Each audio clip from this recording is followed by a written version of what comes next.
তাহলে জিলাপির অপেক্ষা রইলাম নাকি? জিলাপি না অন্য কিছু?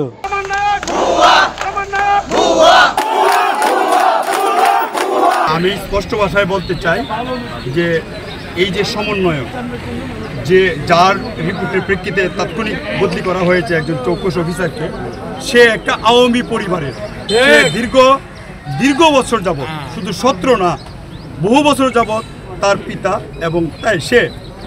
আওয়ামী লীগের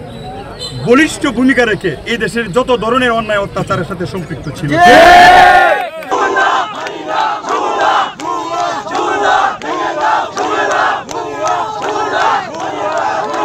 হঠাৎ করিয়া স্বাধীনতা যুদ্ধের পরে যেরকম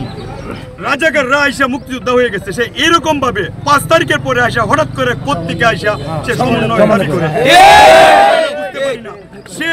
সমন্বয়ক হয়ে এখন আওয়ামী লীগের দূষরদেরকে সে সেভ করার জন্য আজকে এইরকম একজন চৌকস অফিসারকে, ওই বাদ্দা ইউনিয়নের চেয়ারম্যানকে অ্যারেস্ট করা হয়েছে, ইয়া সহকারে তার দুর্নীতির অভিযোগে যখন অ্যারেস্ট করা হয়েছে, আরও কিছু আওয়ামী লীগের দূষরদেরকে যখন দমন নিপীড়ন চলছে এই ওসির মাধ্যমে, তখনই সে সুচার হয়ে সুকৌশলে এই ওসির বিরুদ্ধে একটা অভিযোগ সৃষ্টি করেছে, এবং তাকে ওই আওয়ামী লীগের দূষররা তার সাথে ষড়যন্ত্রে লিপ্ত হয়ে আজকে তাকে বদলি করানো হয়েছে।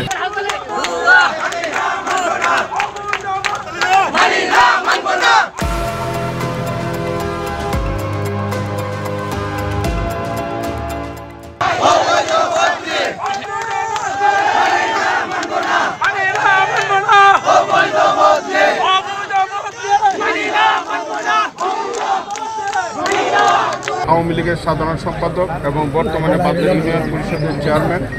আদিলুজ্জামান গত বিজেপির সময়, ঈদের যে বিজেপি আসছিল, বিজেপির সময়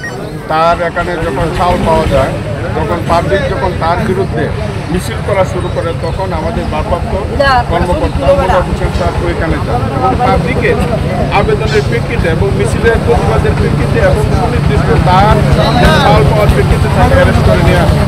এই জন্য এই ঘটনাকে কেন্দ্র করে